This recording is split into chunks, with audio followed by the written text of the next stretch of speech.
wanted to say Jackson. Okay. So now, you're going to notice for the next couple of chapters, I'm jumping around a little bit. They make more sense in this order to me because you don't want to go from 18-something, 1820 or 1830 up to 1864. That does not make sense. So I'm doing it in a different order. So in chapter 11, we're going to talk about the rise of democracy. Democracy, of course, coming from the adoption of what document?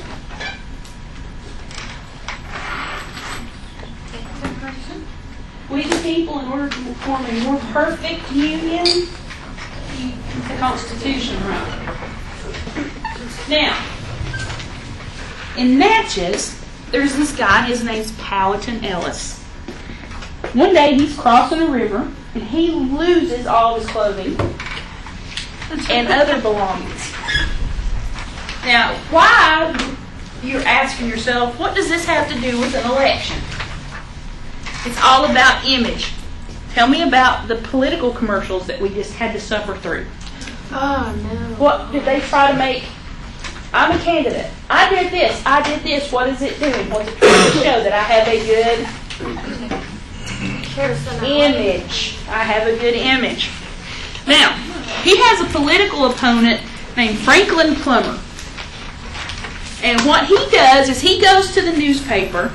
He goes and he asks his friend, he says, well, what did you lose when you were crossing the river? He says, I lost this and this and this. And, you know. So what he does, he makes a list, he goes to the newspaper and has it posted in the newspaper. Keep in mind, they're still wearing pretty wigs and dandy clothing, like velvet pants and silk stockings and men wearing high heel shoes. It's like out of Tu Wong Fu, Thanks for Everything, Julie Newmar. So it was sort of like drag queens. Okay? So this guy he's a local guy. He doesn't dress all fancy. He's just like a common dude. You know, like Thomas Jefferson thought he was. So after he publishes all of this in the newspaper, it embarrasses the other guy to dropping out of the race. Now, he paints him as a dandy. Everybody know the song Yankee Doodle? Yankee Doodle, keep it up, Yankee Doodle dandy. Do you know what the Yankee Doodle went to town riding on a pony, stuck a feather in his hat and called it macaroni. Okay, this song made fun of us. This is a British song. Macaroni is a macaroni club, and that was a club for young men who did not appreciate the company of women. So right off the bat, they're calling us homosexuals. A Yankee is somebody of lower intelligence. So he's painting him as a dandy. Essentially saying he was a member of the Macaroni Club. Okay? You need to watch Assume the Position. This is a lot better explained than that. Now, he embarrassed Ellis into dropping out of the race because he tarnished his image. Now, everybody dressed this way. People with airs of aristocracy, they dressed all pretty. You know, they had powder and all this other stuff. Men wore makeup. They wore rouge to make them look healthier. King of England wore makeup. Ancient Egyptians wore makeup. It's not a new concept.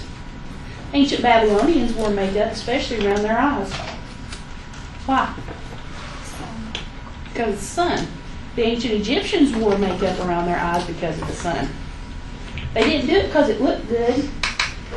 Football players, under the eye, takes care of the sun. So because this guy was like this, and this normal, regular, down-to-earth kind of guy brought it to the public's attention, Powhatan Ellis was made to look like a bad politician. Does the way he dresses have anything to do with the way that he conducts himself politically? No. It's all about image. Has anything changed? Now, let me tell you about Plummer. He's born in the New England area. He's an attorney, and he has the distinction of having 3 whole law books. 3. This is a lot. Because back then, I mean, it's not like I went to Books A Million the other day and bought a book on sign language. Anybody ever been to Books A Million? There are more books in that store than probably could have been found in Natchez today in some of the smaller towns. So books aren't that big of not everybody has them. He was elected to the legislature at one point, and in 1830 he will proclaim himself the champion of the people. If he's not the first, he will not ever be the last. Do they still do this? Yes, they do. He comes up with this amazing slogan: Plummer for the people and the people for Plummer. Anybody swayed by that? Ready to go out and vote for this man? So in 1835, he's going to run for the Senate. He lost because he, instead of running as the every guy that he was making Ellis out to not be, he put on airs of aristocracy, which hurt him with the common man. So he gets beaten. Or he gets beaten. I'm sorry. He's defeated and dies in 1852, and he is living in abject poverty. So, and you know, his little scheme backfired, so he didn't win anything. Is this chapter 11? Yes. Yes. Now, if you're European and you're coming to visit the United States, such as they are, you're going to find that you're going to have some problems with the way we do things here. First, they're not going to like the fact that everybody sits anywhere they dang well please.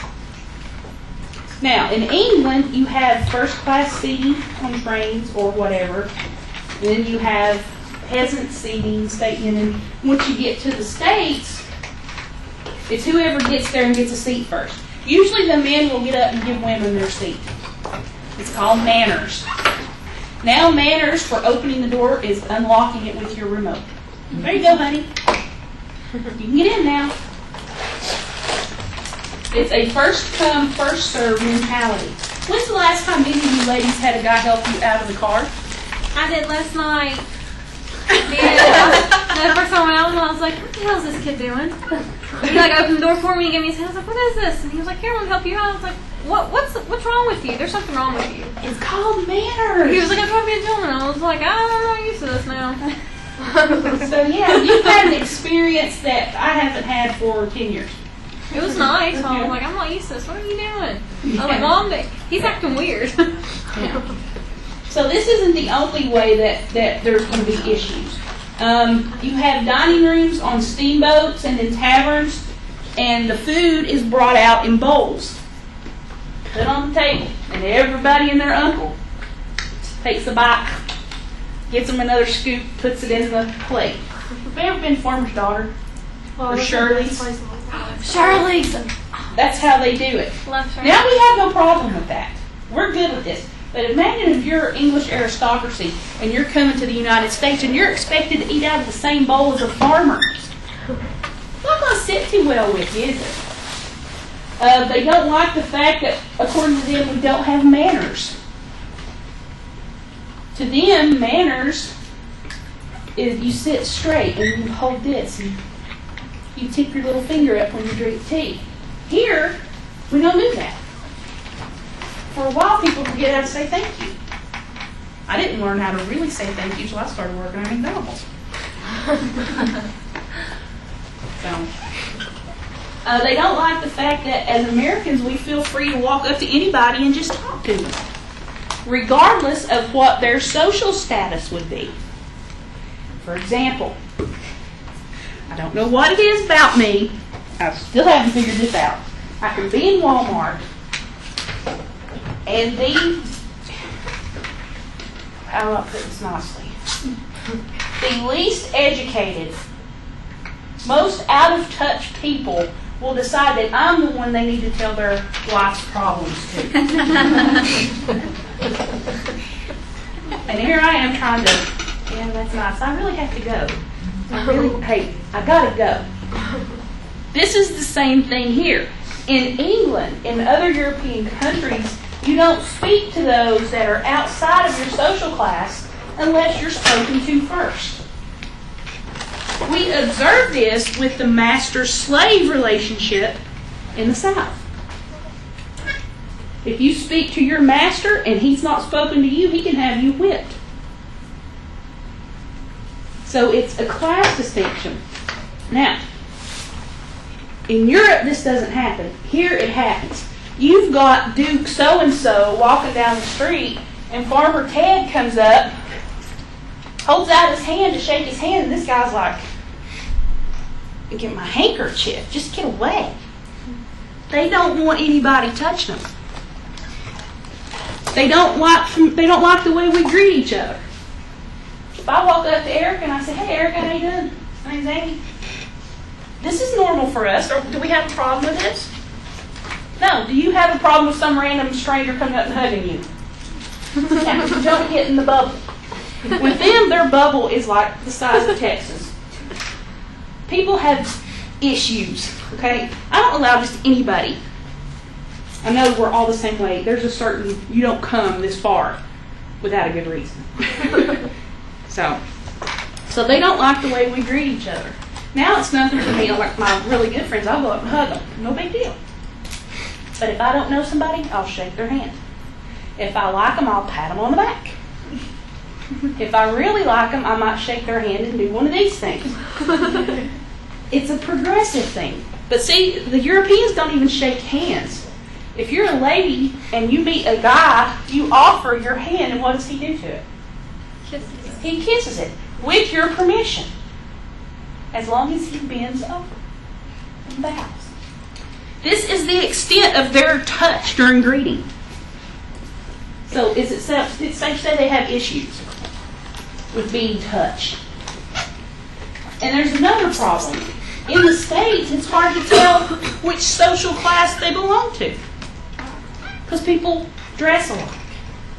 You might be able to tell the more wealthy because of the clothing they wear. Now, please watch Assumed Position, and he talks about the clothing that they wear. It's really funny. I'll show it, but that's why I'm looking for it right now. Watch it. It's hilarious. So you can't tell who's rich, can't tell who's this and who's that. And so they have a problem with this. Now, why do people come to America?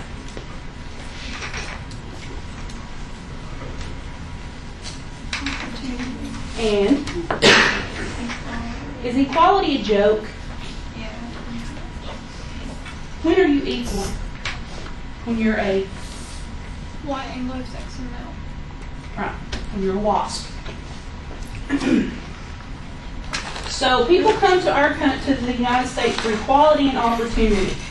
There's always going to be tension between these two, because if you're not considered equal, are you going to have as much opportunity as the next guy that is considered to be equal? No, you're not. So this is going to be a problem. You have widespread opportunity, but you have an uneven distribution of wealth. Not so much in the backcountry, because we decided that it's more egalitarian. Because people were just fighting to live in the backcountry. In the 1830s and the 1820s, well, reverse those, 1820s and 30s, the wealth would become even more unevenly distributed. Has anything changed? Not all of us are driving around in Cadillac Escalades, living in $500,000 homes, wearing 25-carat diamonds.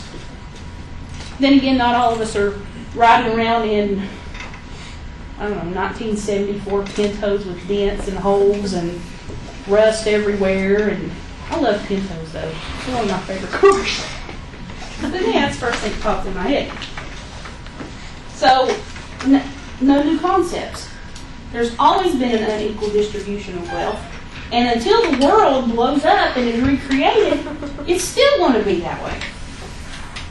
So the American meaning of equality, okay, not the overall meaning, but the American meaning is the equality of talents or education or of wealth cannot be produced by human institutions.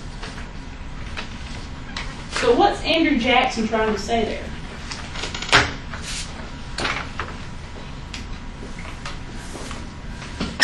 Equality of talents or education or of wealth cannot be produced by human institutions.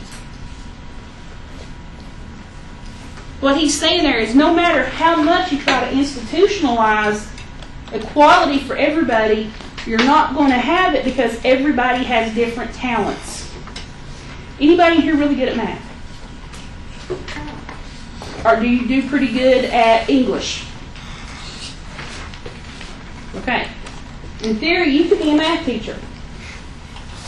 You could be a math teacher or an English teacher, I'm taking. It's different qualities.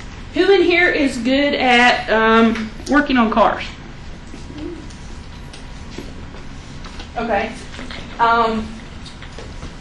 If you can work on a car, does that mean you can work on an airplane? Do you see? Different talents. There would be some that argue that I'm not qualified to stand up here and teach you history. Different talents, different abilities. I can sit down right now and I can write out a 25-page research paper in 3 hours.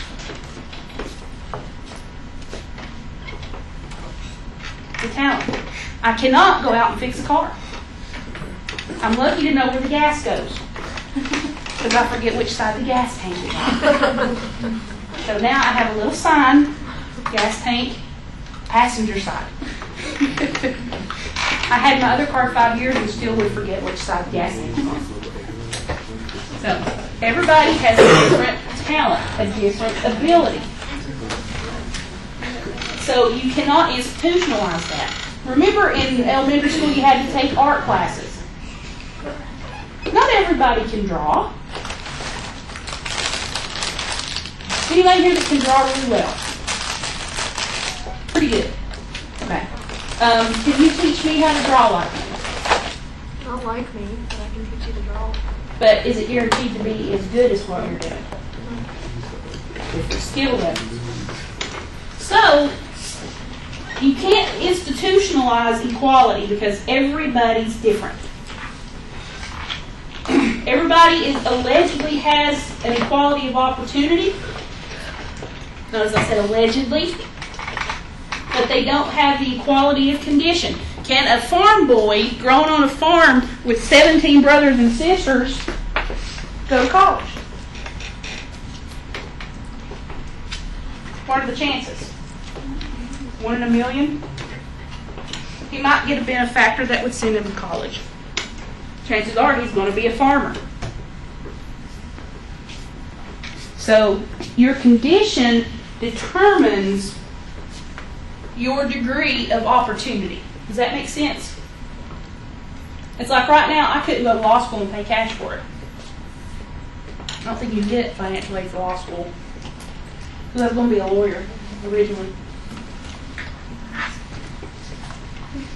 You have a boom-bust economy going on. What's boom-bust mean? Oh, yeah. Can you elaborate on that a little bit? Think of the 1920s. It's really good or it's really bad. Right, it's really good or it's really bad. You'll have up here, everybody, everybody's making money, producing goods, people buying stuff, and all of a sudden, nothing. And you're skidding down this hill, and then you get to the bottom, and nothing. Great Depression, perfect example. So because of the instability of the economy, sound familiar? The people agree that the government should safeguard our equality and our opportunity. Which groups don't fit into that? Women? And? Slaves and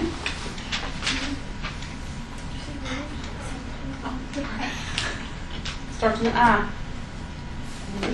Immigrants, right? Because women and slaves are property. 1824, you're going to have another election. You have these every 4 years, unfortunately.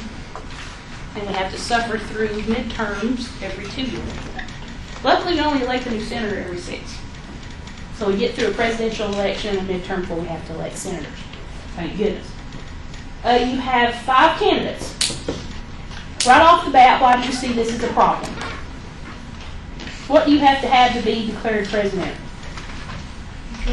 Majority. If you have 5 candidates and only a select few can vote, what are the chances that one person will get a majority? Not good. So you have William Crawford, John Quincy Adams, who's John Adams' son, John C. Calhoun, Henry Clay, and Andrew Jackson. Henry Clay will run for president 6 times, I think. He never wins. He always drops out right before the election. Andrew Jackson decides to run for the presidency, and everybody's like, whoa, what brought that on? Why is he doing this? He ran on several things. Number 1, he is the hero of the Battle of New Orleans. In a perfect world, this would be all hunky and or dory. But what's unique about the Battle of New Orleans? Well, it was after the war was over. Exactly. If your enemy's walking away because the war over and you yell charge and attack, you're going to win. That's just a given. So he was a hero of basically punching somebody, sneaking up on them and hitting them. What is that when you sucker punch them? Yeah. If you sucker punch somebody, that's not a very good victory now, is it? Of course, then again, it depends on the situation. If they're 3 times bigger than you, then please go for it. He doesn't have a lot of political experience. He's very common. He doesn't own that many slaves when he first moves to Tennessee. He is not taken seriously at first because he is so common. And there will also be another controversy that will pop up with him as he runs for president again. But the American people like him because he started out with $50 when he left North Carolina and came to Tennessee. And he had money by now. He was a war hero, if I use that term loosely. Can't be a hero if you sneak up on somebody and stab them in the back. It don't work that way. Unless they're a serial killer. None of the candidates win a majority. Jackson will win the Electoral College, but he doesn't have a clear majority there either. So under the 12th Amendment, which was proposed a few years after the Constitution was written, the House will decide who will be president. So Henry Clay decides he eliminated himself. He kind of just pulled out. John Quincy Adams is going to win. And he will make Henry Clay his Secretary of State. Now, Andrew Jackson, being the common, so he's not that educated either. He's sort of like Abe Lincoln was self-educated up to a point. He is a conspiracy theorist. He was one of the first.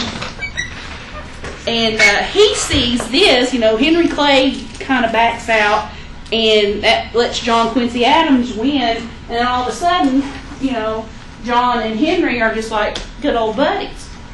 He's like, wait a minute, there's some Putinizing going on here. He's probably right.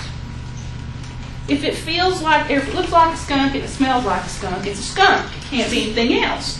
So it could be they were Putinizing a little bit. I love that word, by the way. So this election basically destroys the old political system and it will be reinvented. So Henry Clay and John Quincy Adams will form the new Republican Party known as the National Republicans, not the same Republican Party we have today. That is a baby of Abraham Lincoln. Jackson and his supporters will form the Democratic Party. Maybe you're a Democrat? Republicans? Think for yourselves? There you go. In the 1830s, the National Republicans will change their name to the Whig Party. Or if you were watching Family Guy, it'd be Whig. Whip, you know, I love that episode. So they become the Whigs. And this party will last until the 1850s, and then another party system will be put into place. Now, you're going to have a new political system emerge, and there's several reasons why this is going to happen. A market revolution. We're the United States now, in theory. Not that united yet. We're working on it. It takes time. You know, I have to learn how to bake a cake. First one's going to look like and taste like a rock with salt in it. Like on, you know, have you ever seen Coal Miner's Daughter, where she makes that chocolate pie and puts salt in it? Yeah. This is her first pie ever, so salt and sugar do look alike. So, yeah. So you have a new market that we're breaking in. We have to be responsible for our own trade, imports, things like that. Britain's not doing it for us anymore. You have new transportation networks. It's around the 1820s that they're going to start building the canal systems. The canal systems will make it possible for farmers out here to get their goods to the coast so they can start making money. That's all part of the market revolution. You're going to be able to bring the western lands in the Louisiana Purchase and west of the Appalachians into the market. So is that going to expand your market base? Yeah. Are you going to be able to get more products? Yeah, you are. So this is a good thing. Then you're going to have a panic that hits in 1890. Remember we were talking about the boom-bust cycle? This is going to happen a lot. It's going to look like this. The Loch Ness Monster. You got boom, 1819 you go bust. People still don't trust the government. Under the British government, were they mistrustful of the British government? Yeah, are they afraid this new government's going to do the same thing? Did they? They just made it look like we had to say so. People are going to blame the government for the hard times. Anybody have grandparents that were around during the Great Depression? Who did they blame for the Depression? Hoover? President. Who's the head of the government, in theory? President. They blame the government. There are no new concepts, remember? They believe that it's the responsibility of the government to relieve the distress of bad times and promote prosperity. Is that an unreasonable thought? Isn't that kind of their job? Yeah, it is. So it's not an unreasonable assumption. If anybody's ever been in the military, you know what an assumption is. Anybody here in the military? You know what it is. Assumption is the mother of... You finish it in your head. So, they assume, and they have a right to assume. Yes, they do. Under law, you give up certain natural rights to the government to protect you. Now, with all of this stuff going on, it's like a big old pot of boiling water that just keeps getting explosive things put into it. People don't like what's getting put into the pot, so they're going to get involved in politics and make sure that only the good things are going into that pot to make a better country. People want certain things from state governments. Imagine the audacity that we would want our government to take care of us. Love them. They do so much for us anyway. I'm being sarcastic, of course. They want debt relief programs. Not unreasonable. You're in a panic. It's 1819. They want other forms of assistance to help them. Loans. Low interest loans, things like that. They want the representatives to actually sit down and talk to the people they represent and do what those people want done.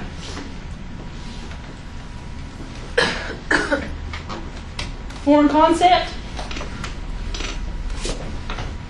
As soon as you have politics, you have lobbyists.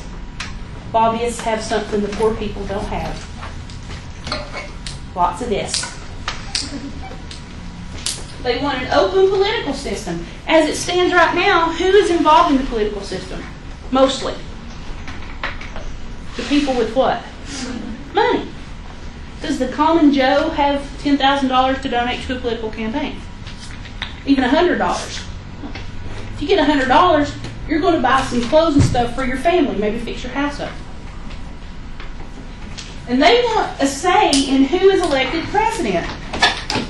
As it stands then, as it stands in the 1900s, as it stands now, who elects the president? Is it us? No, who doesn't? The Electoral College. But they make you feel like you've elected the president because whoever you vote for, those delegates from your state cast their vote for that person. What if they have to change of heart at the last minute? Or they go out and they get hold of some bad bread. Like the girls in Salem had, and they start going, going crazy. Then they're like, well, I'm going to vote for Santa Claus instead. See, there's a problem. It's a foul system. It's not good. We don't elect the president. I tried to explain this to my dad. We don't elect the president, but I vote. Yeah, you vote. But you vote for a handful of guys to vote for the president. So you don't do anything. You just make it look like you're doing something. I hate to burst your bubble, but that's the truth. I'm not here to sugarcoat it. So we want a say in who gets to elect the president. I think Barack Obama would have won this election if we had elected him directly as the people. No. He wouldn't have. And sadly enough, I'll tell you why. I don't care how much you integrate the school. I don't care how much you scream equal rights, equal rights, equal rights. This country is prejudiced against people of color. And until the last person that was a teenager in the 1950s is dead, chances are it's not going to go away anytime soon. My family still throws around that word. I have 4 cousins of mixed ancestry. I love them to pieces. They're beautiful children. They call them the N word. To the face? Oh. So, if the people had voted directly, we would not have a black president right now. John McCain would be president. So can you kind of see why they don't want the people electing the president? Now, a lot of the states are going to do some tweaking to their system, and they're going to eliminate they're going to outright eliminate property requirements to vote. Up until this point, you have to have property to vote. If you're a sharecropper, you own your property. No. They will give all white males the right to vote. But they're going to stick grandfather clauses in on these things. And those are very technical. I don't understand them. I'm not a lawyer. They're going to drop property requirements for officers and soldiers so that they can vote. Chances are, if you're a full-time soldier, do you own a house? People that have been in the military, you move around a lot. Yeah, you get stationed in different places. Anybody grow up in a military family? My cousin Amira was born in Spain. She spoke Spanish before she spoke English. Because my cousin Steve was in the Air Force. They moved around a lot. Now he's retired and they've settled here. So they move around a lot. So they're not going to have property. But are African Americans allowed to serve in the military? No, they're not. Not at this time. So officers and soldiers are going to be allowed to vote even though they don't have property. But only if they're white males. Let's see. Now, with political parties, have you ever heard the term people pleaser? All right, this is the beginning of what I like to call the people-pleasing stage. With the new political parties, the politicians now have to gain the approval of those who are voting for them or supporting their run for office. So this is a big change. But they only have to appeal to a small group of people. Now, had Sarah Palin been elected vice president, I'd have done cartwheels all the way to Nashville. I'd have been tickled pink. First female vice president. I remember the first woman that ran for vice president. Walter Mondale and who? Geraldine Ferraro. I remember that. I'm old. It's been a while. So the new politicians are dependent on what the public thinks of them. I don't know if I'd want that job. Because what do we think about politicians right now? Get your boots, let's go waiting. Yeah. With the government getting bigger and bigger in the state and the federal government, you're going to have a number of, increase in the number of public jobs. This is where nepotism will come in. What is nepotism? Hiring people in the family. Yeah. So, because of this new revolution in politics, just the wealthy and influential are not the only ones calling the shots now. That's a good thing, right? In theory, that would be a good thing. Did they listen to them? No. The middle class politicians will start popping up. Merchants, doctors, lawyers, butchers, tailors. Andrew Johnson is a tailor, especially in the South. They don't want to give the plantation owners more power than they already have. So they're going to keep them out by getting a lot of middle class people involved. And you have another change taking place. Since the wealthy no longer dominate the public forum. Where does that come from, by the way, the forum? Which ancient civilization? The Greeks. Rome. Rome, isn't it?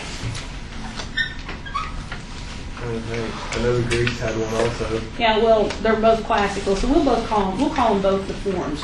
Basically, it's where the public will go to speak to politicians. The Greeks had more, the common Greek people had more pull than we do. And we're supposed to be progressive? So now you have an open forum for not only the wealthy, but also the common little farmer guy named Henry to go talk to his representative. Martin Van Buren is going to be the perfect example of this new politician. He is the son of a New York tavern keeper, or a tavern owner. What's a tavern? Bar. The old pub. He doesn't have a personality. Have you ever met anybody that just didn't have a personality? Guy I used to be friends with a long time ago. And had the personality of a wet mop. Mop was more interesting than he was. He'd try to tell a joke and be like, really? Really? That's where you go, yeah, you're an idiot. But anyway, he is a master organizer and he's a really good tactician. That's all good and fine, but if you don't have the personality or the charisma to get anything done, is that going to be any good? No, it's not. He can move well within the political system. He knows who to snuggle up to. He knows who to just, how you doing? He knows how to play. Let's put it that way. He embraces the new political party system. He sees it for the advantages that it will have. If you have two parties, will they keep an eye on each other? Yeah. Like if you have two sisters and one sister does something wrong, where's the other one go? Mommy, mommy. So that's what the second political party will do. It's a quarter So- after. Huh? It's a quarter after. Okay. Let me just finish this slide. And he went on to say, inseparable from free government, but in many ways useful, but in many ways in material aspects highly useful to the country. He sees this as a necessary evil. And he agrees that abuses will occur, but that the parties would keep an eye on each other. Checks and balances. It doesn't just apply to the federal government. We good with that?